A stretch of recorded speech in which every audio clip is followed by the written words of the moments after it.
चलिए triple column cash book देखते हैं। त्रिस्तंभीय रोकड़ बही।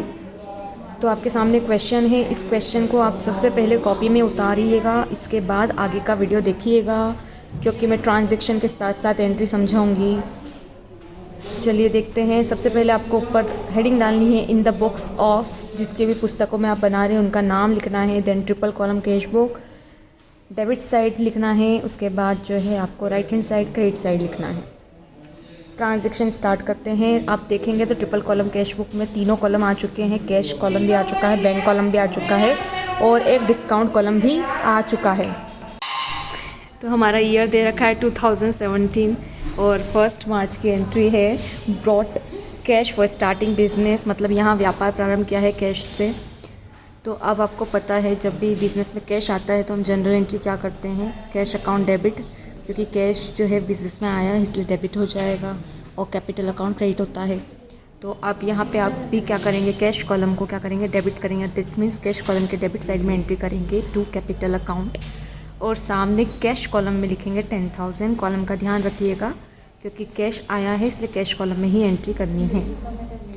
The next 5 March deposited in bank by opening a current account. एक करंट अकाउंट खोल के जो है बैंक में पैसे जमा किए हैं। तो यहाँ क्या हो रहा है, बिज़नेस के बैंक अकाउंट में पैसे आए हैं।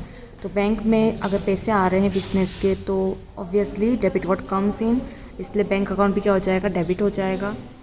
ठीक है। तो यहाँ आप जो है बैंक अकाउंट को क्या करेंगे, डेबिट करेंगे। दैट मीन्स बैंक कॉलम को आप क्या करेंगे, डेबिट करेंगे, इसलिए डेबिट साइड में एंट्री करेंगे उसके। और अमाउंट आपको बैंक कॉलम में ही लिखना है। और ये बिज़नेस के बैंक अकाउंट में पैसा बढ़ रहा है बट कैश क्या हो रहा है, कम हो रहा है। तो यहाँ पे बैंक अकाउंट तो डेबिट होगा लेकिन कैश का अकाउंट क्या हो जाएगा, क्रेडिट हो जाएगा। तो आप देखेंगे तो बैंक कॉलम को जो है 5 मार्च में डेबिट किया गया है, डेबिट साइड में एंट्री की गई है और टू कैश अकाउंट लिखा है। और आपको बताया था जब भी बैंक और कैश दोनों अकाउंट खुलते हैं एक ही एंट्री के अंदर तो उसे कॉन्ट्रा एंट्री कहा जाता है। इसलिए ये कॉन्ट्रा एंट्री, इसलिए आप वाउचर नंबर में या लेक्चर फोलियो में सी जो है सामने लिख देंगे एंट्री के सामने। नेक्स्ट एंट्री देखेंगे। बट हाँ, यहाँ पे एक चीज़ और ध्यान रखना, आपको बैंक और कैश दोनों आए तो अब कैश की एंट्री भी आपको करनी होगी क्योंकि कैश क्रेडिट हो रहा है। इसलिए आप देखेंगे तो कैश कॉलम जो है क्रेडिट साइड में एंट्री होगी बाय बैंक अकाउंट करके। 5 मार्च सेम डेट आएगी सामने, यहाँ भी आपको सी लिखना है और इस बार आप जो अमाउंट लिखेंगे वो कैश कॉलम में लिखेंगे। तो जब भी आप बैंक को डेबिट करेंगे तो बैंक के कॉलम में अमाउंट आएगा डेबिट साइड में, और अगर कैश को क्रेडिट कर रहे हैं तो कैश के कॉलम में अमाउंट आएगा क्रेडिट साइड में। नाउ नेक्स्ट एंट्री है purchase goods and paid by cheque. आपने जो है माल ख़रीदा है और चेक से भुगतान किया है। तो जब माल ख़रीदा है तो परचेज माल आया है बिज़नेस में तो परचेज अकाउंट क्या हो जाएगा, डेबिट हो जाएगा, इसलिए परचेज अकाउंट डेबिट। और बिज़नेस से क्या जा रहा है, बैंक क्या, बिज़नेस के बैंक अकाउंट से पैसे जा रहे हैं इसलिए बैंक अकाउंट क्या हो जाएगा, credit. Because debit what comes in and credit what goes out इस तरह rule of the real account. तो यहाँ पे हम क्या करेंगे, बैंक जो है बैंक कॉलम को क्रेडिट करेंगे, 7 मार्च लिखेंगे और लिखेंगे बाय परचेज अकाउंट। बैंक में से पैसे जा रहे हैं इसलिए अमाउंट बैंक कॉलम में लिखा जाएगा। Next entry 8 March bought furniture for cash. Furniture ख़रीदा कैश से, तो अब की बार कैश जा रहा है तो दैट मीन्स क्या होगा कि कैश कॉलम की क्रेडिट साइड में एंट्री होगी और आप क्या लिखेंगे, कैश क्यों गया है, बाय फर्नीचर, फर्नीचर के कारण गया है इसलिए आप बाय फर्नीचर लिखेंगे। और कैश के कॉलम में आप जो लिखेंगे 200 रुपीज़ लिखेंगे।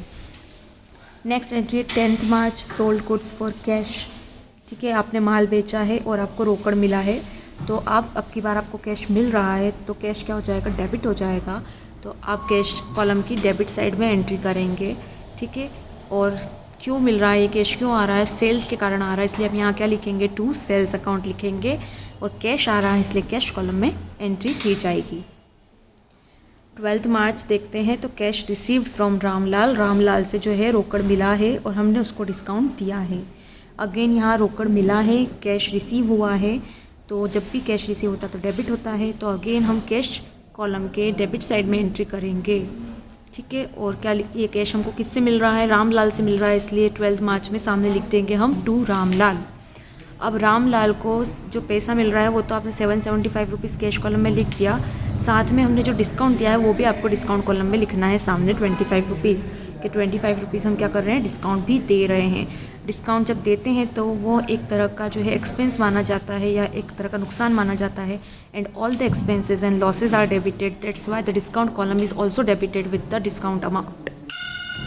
नेक्स्ट एंट्री देखते हैं 14 March, paid Mohan by cheque, discount received. अब की बार आपने मोहन को पेमेंट दिया है तो कैश जा रहा है, ठीक है, तो कैश जा रहा है, कैश नहीं जा रहा है सॉरी, चेक दे रहे हैं हम, चेक दे रहे हैं मतलब बैंक के अकाउंट से बैंक अकाउंट में से मनी आपका रिड्यूस हो रहा है, इसलिए अब की बार बैंक कॉलम को हम क्रेडिट करेंगे। तो बैंक कॉलम जो है क्रेडिट साइड में हम एंट्री करेंगे कि बैंक में से 890 रुपीज़ निकल रहे हैं। और क्यों निकल रहे हैं, क्योंकि महेश को दिए जा रहे हैं, इसलिए यहाँ लिखेंगे बाय महेश। और साथ में आपको डिस्काउंट मिल रहा है 10 रुपीज़ का, इसलिए महेश के सामने आपको डिस्काउंट कॉलम में 10 रुपीज़ की एंट्री भी करना है। Discount received is an income and the gain, और you can say a saving, and that's why all the gain income savings are always credited, इसलिए हम डिस्काउंट की एंट्री भी क्रेडिट साइड में ही करेंगे। देन 15 मार्च की एंट्री है, check receive from Mukesh, Mukesh से जो है चेक प्राप्त हुआ है और उसको बैंक में जमा उसी दिन कर दिया गया है।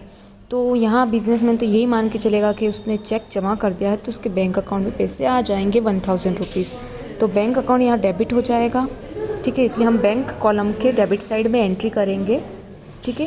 और यहाँ चेक हमको मुकेश से मिला है, इसलिए 15 मार्च के सामने हम लिखेंगे टू मुकेश, और 1000 रुपीज़ हम बैंक कॉलम में लिख देंगे, क्योंकि ये जो 1000 रुपीज़ ये कहाँ जमा होंगे, बैंक अकाउंट में जमा होंगे। इसके बाद आपकी नेक्स्ट एंट्री है 16 मार्च की, deposited into bank, bank में डिपॉजिट किए हैं। तो अब ये देखेंगे तो अब ये अगेन क्या है, कॉन्ट्रा एंट्री है, क्योंकि बैंक अकाउंट डेबिट हो रहा है और कैश अकाउंट क्रेडिट हो रहा है। तो पहले आपको बैंक अकाउंट डेबिट करने की एंट्री भी करना पड़ेगी, फिर कैश अकाउंट क्रेडिट करने की एंट्री भी करना पड़ेगी। तो बैंक अकाउंट डेबिट हो रहा है तो बैंक कॉलम के डेबिट साइड में एंट्री होगी टू कैश अकाउंट 16 मार्च, और सिमिलरली कैश कॉलम के क्रेडिट साइड में एंट्री होगी 16 मार्च बाय बैंक अकाउंट। जब हम कैश लिखेंगे तो बैंक के कॉलम में एंट्री करेंगे, और जब हम बाय बैंक लिखेंगे तो कैश के कॉलम में एंट्री करेंगे। जब अगर आपको कोई कन्फ्यूजन होता है तो आपको ये चीज़ ध्यान रखना है कि अगर आप बैंक लिख रहे हैं कॉन्ट्रा एंट्री के अंदर, जब आप बैंक लिख रहे हैं, बाय बैंक लिख रहे हैं, तो अमाउंट जो है वो बैंक के कॉलम में नहीं आएगा, वो कैश के कॉलम में आएगा। सिमिलरली जब आप टू कैश लिख रहे हैं तो अमाउंट जो है वो कैश के कॉलम में ना आके बैंक के कॉलम में आएगा। हमेशा अपोजिट कॉलम में क्या हो जाती है, एंट्री हो जाती है। जो भी आप लिखते हैं, अगर बैंक लिखते हैं तो कैश में होती है एंट्री, और कैश लिखते हैं तो बैंक में हो जाती है। नेक्स्ट एंट्री देखते हैं 18 मार्च की, withdraw from bank for personal use, personal use के कारण बैंक से क्या है, पैसे निकाले गए हैं।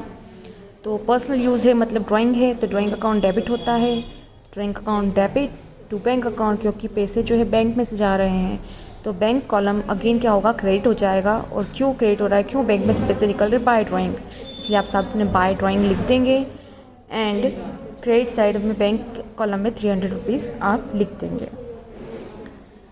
25 मार्च, पेड कैश फॉर रेंट, आपने रेंट जो है वो पे करी है, और रेंट पे कैसे करी, आपने कैश में करी है, तो आपका कैश कम हो रहा है, दैट मीन्स कैश क्या हो जाएगा, क्रेडिट हो जाएगा। तो कैश कॉलम के क्रेडिट साइड में आप एंट्री करेंगे कि कैश जा रहा है, बट क्यों जा रहा है, बाय रेंट जा रहा है, इसलिए आपको नीचे लिखना होगा बाय रेंट अकाउंट, और कैश जा रहा है इसलिए आप कैश कॉलम में एंट्री करेंगे 200 rupees. 30 March the last entry, paid salary by cheque, cheque से जो है सैलरी पे करी है। तो सैलरी क्या है, एक एक्सपेंस है, and all the expenses are debited according to the nominal account rule.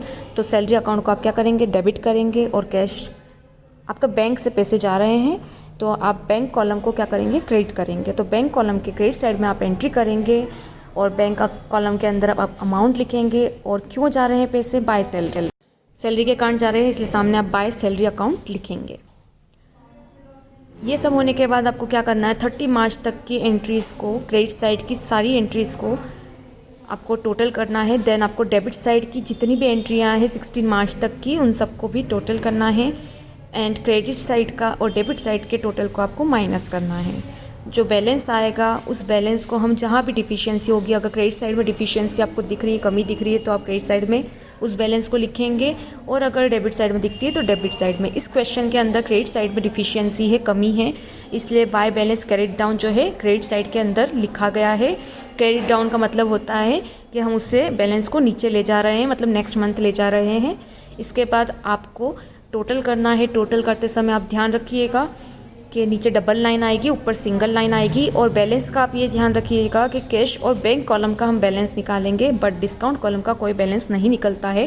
Discount ऐसा कैसे सिर्फ टोटल हो जाएगा।